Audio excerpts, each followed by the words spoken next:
भारत भले ही आयुर्वेद की ताकत को समझने में देर कर चुका हो, लेकिन दुनिया भर की तमाम कंपनियां इसकी असीम संभावनाओं को समझ चुकी है। पूरी दुनिया में आयुर्वेदिक प्रोडक्ट और दवाओं से जुड़ा बाजार अभी करीब 6,70,000 करोड़ रुपए का है, जिसके 2050 तक $5 ट्रिलियन यानी 333 करोड़ रुपए के होने की संभावना है। आपको जानकर हैरानी होगी कि आयुर्वेद का सबसे बड़ा बाजार भारत न होकर अमेरिका है, जो पूरी दुनिया के 41% आयुर्वेदिक उत्पादों का इस्तेमाल करता है। इसके बाद यूरोप का नंबर आता है, जो पूरी दुनिया के 20% आयुर्वेदिक उत्पादों का इस्तेमाल करता है। अफसोस की बात यह है कि जड़ी बूटियों पर आधारित दवाओं और प्रोडक्ट के निर्यात के मामले में भारत चीन से भी पीछे है। चीन पूरी दुनिया में 13% हर्बल प्रोडक्ट का निर्यात करता है, जबकि आयुर्वेद की जन्मभूमि भारत से सिर्फ 2.5% हर्बल प्रोडक्ट ही दुनिया के बाजारों में पहुंचते हैं।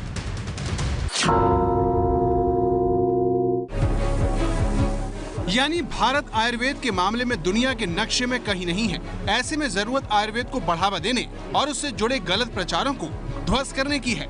ऐसे में हमने सबसे पहले ये जानने की कोशिश की कि आखिर भारत में अंग्रेजी दवाएं आयुर्वेद पर क्यों भारी पड़ती हैं। इसके लिए हमने दिल्ली के सर गंगाराम अस्पताल के फिजिशियन SP बयोत्रा से बातचीत की। सुनिए इस बारे में उनका क्या कहना है।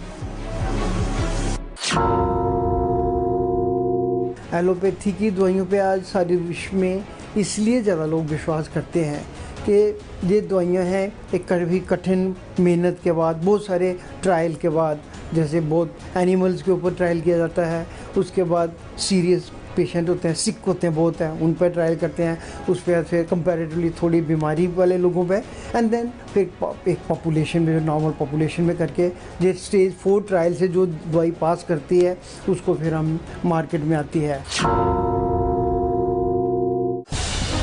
यानी रिसर्च ही वो बड़ा कारण है जिसकी वजह से अंग्रेजी दवाइयों पर लोगों का भरोसा बना हुआ है और जिसके लिए वो कोई भी रकम चुकाने को तैयार हो जाते हैं। वहीं आयुर्वेदिक दवाएं सस्ती होने के बावजूद बाजार में उनके सामने टिक नहीं पाती। ऐसे में आयुर्वेदिक दवाओं को लोगों का भरोसा जीतने के लिए क्या करना चाहिए, ये सवाल भी हमने डॉक्टर SP बयोत्रा से किया। मुझे पूरा विश्वास है आयुर्वेदा में भी दवाइयाँ हैं, अच्छी दवाइयाँ हैं।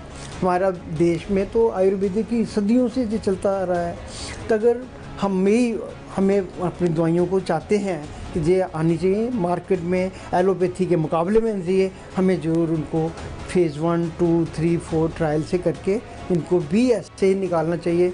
तो मुझे पूरा विश्वास है कि इन पर भी उतना ही विश्वास लोगों का हो सकेगा जितना एलोपैथी की दवाइयों पर है।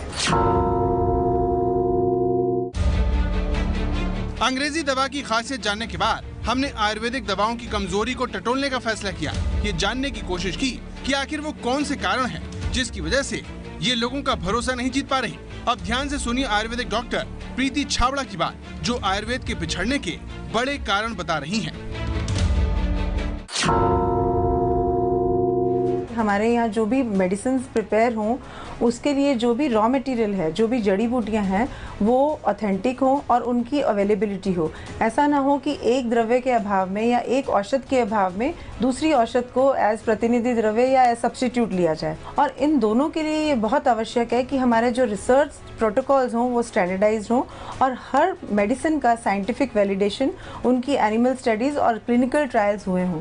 इसलिए अच्छे रिसर्च सेंटर्स का होना और उनके मापदंडों पे खरी उतरी हुई मेडिसिन ही मार्केट में आए और लोगों तक पहुंचे, ये हमें इंश्योर करना चाहिए। डॉक्टर प्रीति छाबड़ा के इन दावों की जब हमने जांच की तो पाया कि भारत सरकार के आयुष मंत्रालय की डिजिटल लाइब्रेरी में करीब 43,000 आयुर्वेदिक फॉर्मूलों का जिक्र है, लेकिन इनमें से सिर्फ 1500 फॉर्मूले ही बाजार में दवाई की शक्ल में आ पाए हैं। यही नहीं, अभी तक भारत के पेटेंट कार्यालय ने आयुर्वेदिक दवाओं से जुड़े सिर्फ 200 पेटेंट जारी किए हैं। इनमें से 11% पेटेंट विदेशी कंपनियों को मिले हैं, जिसमें चीन सबसे आगे है। आंकड़ों से साफ है कि भारत में आयुर्वेद पर अभी तक सिर्फ बातें ही हो रही हैं। मोदी सरकार के आने के बाद भी इसमें कोई बहुत बड़ा बदलाव नहीं आया है।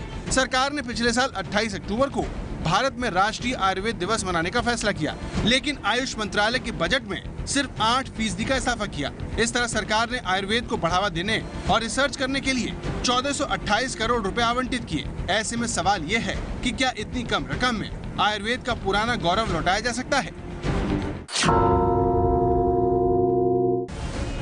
आयुर्वेद पर मोदी भले ही पिछली सरकारों को कोस लें, लेकिन पिछले 3 सालों में वो ऐसा कुछ नहीं कर पाए हैं जिससे लोगों में आयुर्वेद को लेकर भरोसा बढ़े। क्योंकि अगर सरकार ने कुछ ऐसा किया होता तो आयुर्वेद को बढ़ावा देने के लिए पतंजलि जैसे प्राइवेट संस्थानों को आगे नहीं आना पड़ता। सवाल ये है कि करीब 5000 साल पुरानी चिकित्सा पद्धति के फायदों को सरकार जन जन तक क्यों नहीं पहुंचा पा रही, वो भी तब जब भारत जैसे देश में बीमारी गरीबी के प्रमुख कारणों में से एक है। नेशनल सैंपल सर्वे संस्था के मुताबिक अगर कोई बीमार होने पर सरकारी अस्पताल में भर्ती होता है तो 6120 रुपए और प्राइवेट अस्पताल में भर्ती होने पर 25,850 रुपए का खर्चा आता है। यही नहीं, बिना अस्पताल में भर्ती हुए गांव में रहने वाला प्रत्येक भारतीय 509 रुपए सालाना और शहरों में 639 रुपए सालाना खर्च करता है।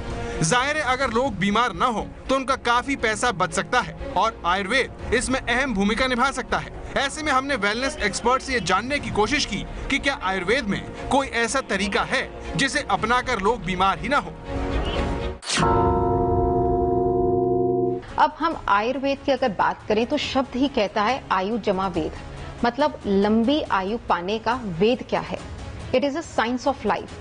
आपके जीवन का विज्ञान क्या है, यह आपके जीवन का विज्ञान सिखाता है जिससे आप एक स्वस्थ जीवन जी सकें। अब हम योगा करते हैं तो हमारे पूरे शरीर में रक्त का प्रवाह जाता है। अब हर ऑर्गन में अगर ब्लड फ्लो होगा, रक्त पूर्ण रूप से मिलेगा तो ठीक से चलेगा, और हर ऑर्गन ठीक से चलेगा तो बीमारी कहां से आएगी। पतंजलि चरक जैसे ऋषि मुनियों के नेतृत्व में भारत आयुर्वेद की मदद से चिकित्सा में दुनिया की अगवानी कर चुका है। जानकार भी मानते हैं कि ऐसा चमत्कार दोबारा किया जा सकता है। जरूरत है तो सिर्फ सरकारी तवज्जो की, जिसके नाम पर सिर्फ बातों के बताशों से ही काम चलाया जा रहा है। ये है एबीपी न्यूज़, आपको रखे